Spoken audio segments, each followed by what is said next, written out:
rencontrée à l'occasion du Festival de la fiction de La Rochelle, Charlotte Gaccio, l'interprète de la pétillante Audrey, s'est confiée à notre micro sur ce qui attend la famille Roussel au cours des prochains épisodes de Demain nous appartient. Allociné, la famille Roussel s'est rapidement imposée comme une famille phare de Demain nous appartient. Qu'est-ce que cela vous fait d'avoir rencontré votre public presque immédiatement? J'imagine que c'est forcément une grande satisfaction pour vous.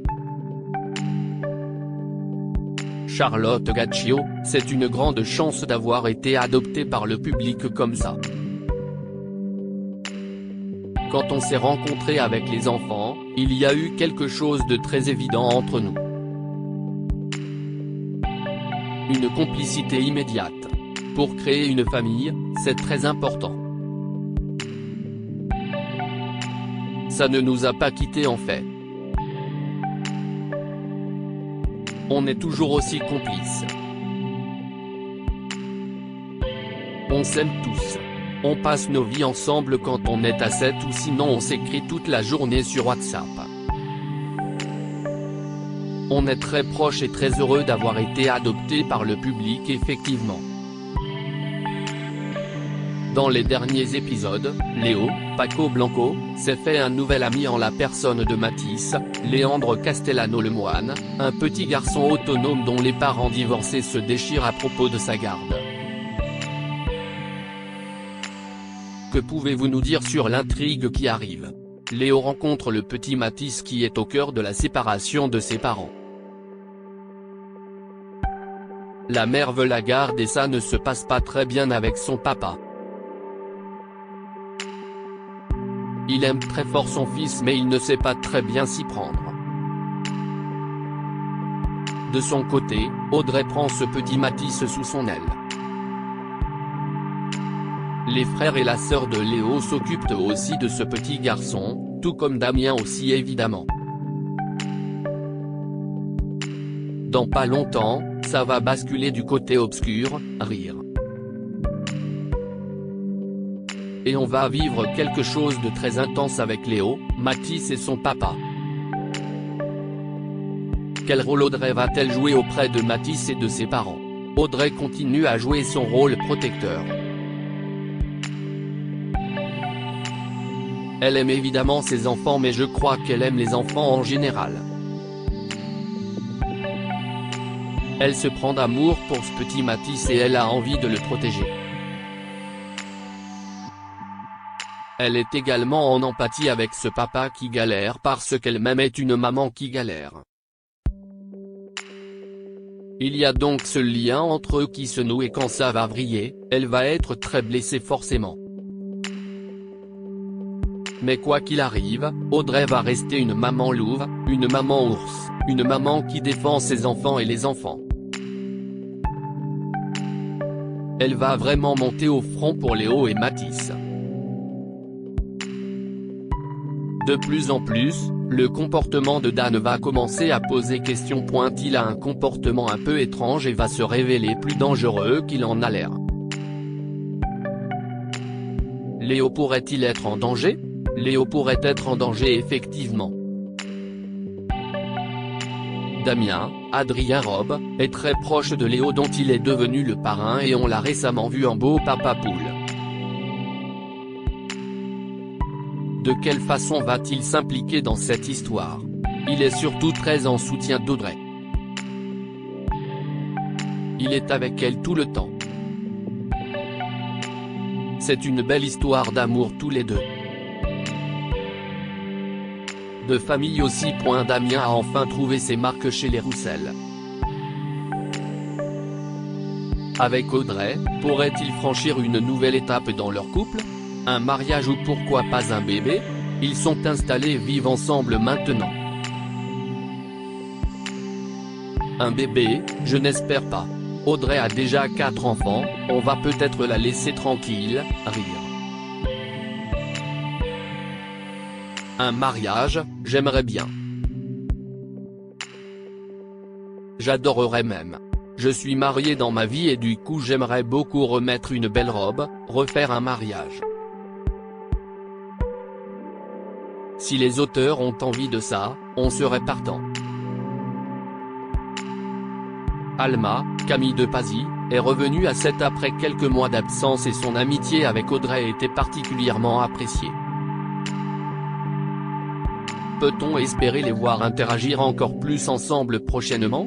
Alma va être un peu au milieu de l'histoire de Mathis parce que Benjamin, Alexandre Varga, va faire le bilan médical du petit garçon. Entre son amitié pour Audrey et son amour pour Benjamin, ce ne sera pas simple de se positionner. Et puis, il va arriver quelque chose à Alma. Audrey va être là pour elle, donc on va bientôt les revoir ensemble. Cette année, les scénaristes ont décidé de s'atteler à l'écriture du passé de la famille Roussel. L'occasion pour les téléspectateurs d'en apprendre davantage sur cette tribu et plus particulièrement sur les pères des enfants. Après Stanislas, les pères de Jordan et des jumeaux pourraient-ils débarquer à 7 ? Pour l'instant, ce n'est pas écrit en tout cas mais je me doute que quand on fait arriver un personnage de mère célibataire avec des papas différents c'est aussi pour avoir ce type d'intrigue distillée dans le temps. J'imagine que ça va arriver un jour mais ce n'est pas pour tout de suite. Esthéticienne puis serveuse, on sait qu'Audrey sait s'adapter à toutes les situations. Va-t-elle rester durablement au Spoon ou pourrait-elle avoir des envies d'ailleurs? Charlotte a des envies d'ailleurs mais je ne sais pas si c'est le cas d'Audrey, rire. C'est vrai que j'aimais bien cette idée de couteau suisse qui n'est plus très exploitée. C'est vrai que si cela pouvait revenir je trouverais cela marrant. Quand il y a eu le décor du spa, je me suis demandé si elle n'allait pas redevenir esthéticienne là-bas. En tout cas, tout est possible avec elle. C'est ça qui est pas mal. Finalement, si un jour les auteurs ont besoin, ils pourront la mettre n'importe où mais pour l'instant ce n'est pas prévu. Au Spoon, on vient d'accueillir Mona, Catherine Benguigui, qui est un sacré personnage. Ça nous fait une nouvelle ambiance dans ce décor que je commence à bien connaître. Avec Hector Langevin, ça nous remet un peu de jus d'avoir de la nouveauté dans cette cuisine. Que pouvez-vous nous dire sur ce qui attend Jordan, Maxime Lélu, Jack, Dimitri Fouque, et Lizzie, Juliette Mabila, au cours des prochains épisodes? Je le sais mais je n'ai pas le droit de le dire, rire. Jack a eu un beau relooking et c'est un peu là-dessus pour l'instant. Jordan, Jack et Lizzie ne vont pas forcément s'impliquer sur l'histoire de Léo et Mathis. Eux, ils auront des choses qui vont leur arriver un peu plus tard dans l'année. Est-ce qu'il y a un acteur de la série avec lequel vous aimeriez tourner? Alexandre Brasseur. Je n'ai toujours pas joué avec lui et j'aimerais bien. Qu'espérez-vous pour l'avenir d'Audrey? Est-ce qu'il y a un sujet de société que vous aimeriez défendre à travers votre personnage? Le sujet que j'aurais envie de défendre, je le défends déjà en étant une mère célibataire qui se débrouille avec ses enfants. Et j'aime être cette image-là. Cette femme qui fait tout pour s'en sortir et qui fait tout pour ses enfants. Je crois que c'est le quotidien de beaucoup. En tout cas, c'est ce que j'observe et ce que je constate lorsque je rencontre le public. Donc je suis déjà contente de ça.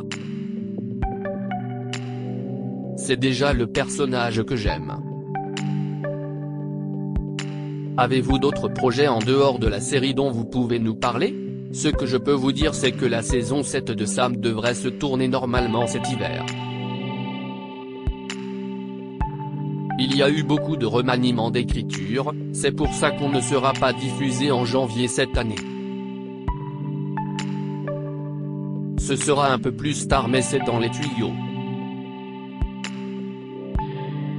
Là, on est à La Rochelle, je vois les productrices, je vois les gens de TF1, je vois du monde et ça va se faire.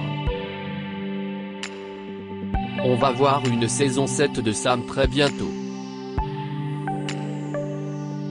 J'ai hâte de retrouver le personnage d'Aurélie. Et puis pour tout vous dire, j'ai fait de très belles rencontres ici donc j'espère que l'année prochaine on aura d'autres beaux projets à présenter.